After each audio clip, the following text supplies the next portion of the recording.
أعوذ بالله من الشيطان الرجيم بسم الله الرحمن الرحيم رب اشرح لي صدري ويسر لي أمري واحلل عقدة من لساني يفقهوا قولي اللهم صل على محمد وعلى آل محمد كما صليت على إبراهيم وعلى آل إبراهيم إنك حميد مجيد اللهم بارك على محمد وعلى آل محمد كما باركت على إبراهيم وعلى آل إبراهيم إنك حميد مجيد أما بعد السلام عليكم ورحمة الله وبركاته. I welcome you all to another class of Tajweed, and inshallah on this week we are going to discuss on the verse number 4 of Suratu Abasa. أعوذ بالله من الشيطان الرجيم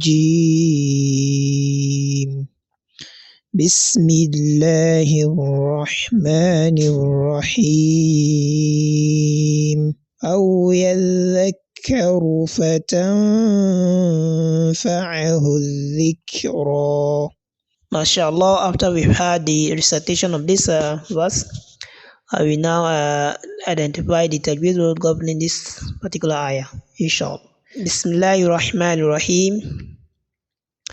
أو يذكر فتنفعه الذكرى. So I want us to observe something which is in the course of pronouncing a letter which is having shadda, as we can see in case of the letter zal and letter kaf. So you don't need to just rush out. You understand that it also have a time limit for you to pronounce such letter with a stretch. And if you compare it with a letter which does not have a stretch, and that of the one with a stretch, you will observe that the one with stretch, it has you are going to delay a little. Do you understand? So let's for example, the letter zal here, which is having shadda, which means the first there are two letters attached here, and you have to indicate both letters. You understand? That is the first letter, which is going to be having a second, which is a zal skun, right? Then the second letter, it carries fatha. That is because of the fatha that is above the sign of the stretch, which is the shadda in this case. You understand? So you are going to say yadhakkaru. You understand? Yadha. That is ya fatha ya, zal skun, yadha. Or you just start ya fatha ya, zal skun, that is yal, right? Then and the second one, which is zal with fatha, you understand? You are going to say yalla. You understand? So you are going to and when the letter is having a stretch, it enable us to easily identify the articulation point of that letter. Do you understand? So because you are going to delay a little on that in the process of pronouncing that sound. Do you understand? That is why we said yadhakkaru. Do you understand? So you are going to bring out your tongue and place it on the edges of your upper incision, since that is the articulation point of letter zal. Do you understand? So yeah, you are going to say yadhakkaru. Do you understand? So as it is indicated on the screen. Do you understand? So for the calf, that one too, it possesses a stretch. So that is double stretch. The first one is on letter zal, then the second one is on letter kaf. Do you understand? So you have to indicate all these signs. Do you understand? So you are going to, for the kaf, that is going to be kaf skun. After I said zal fatha za, for example, then kaf skun, that is going to be zak, right? Zak. So then there is another kaf with fatha. So here you are going to say yadhakkaru. You understand?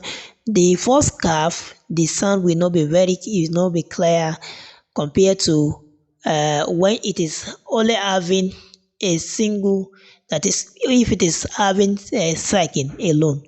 And we knew that letter kaf is among the letters of al-hams. That is one of the attributes of letter kaf. So, but in this case, the second one is going to suppress the one that is coming before it. You understand? So it's going to be yelekaru. Do you understand? Yelekaru. The calf is there. Do you understand? So here, the letter calf, it has a shadda. So you are also going to indicate that here in this place, there is stretch there. So you don't need to just rush it and go like that. You understand? So it has a time limit too. So you are going to say أو يذكر فتنفعه الذكرى أو يذكر. Do you understand? أو يذكر. Do you understand? So that is how to pronounce a letter that has shadda. Do you understand? So let's move further. فَتَنْفَعَهُ الذِّكْرَى. I said فَتَنْفَعَهُ الذِّكْرَى. That is a nasalization which comes immediately after the letter ta. That is, the rules governing nun sakina here is what is known as ikhfa. That is ikhfa on haqiqi.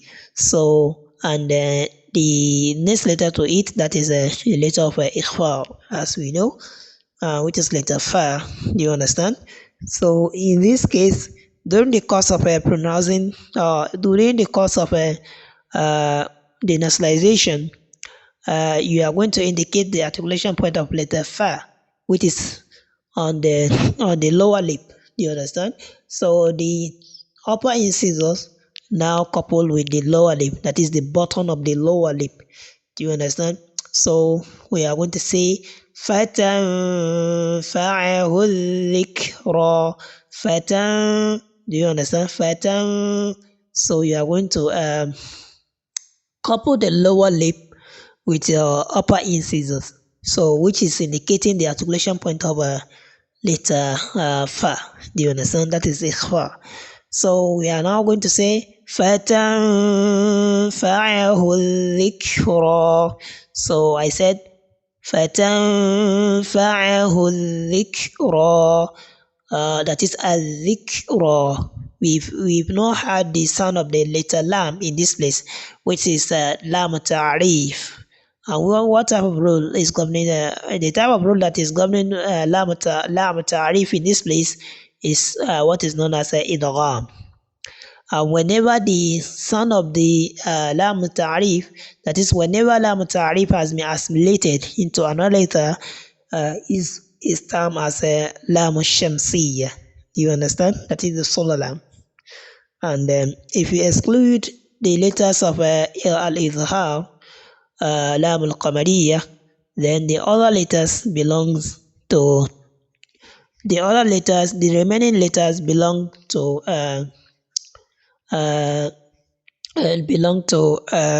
al-idgham. Do you understand? So that is why we've not had the sound of the lam. Do you understand? So let's move further.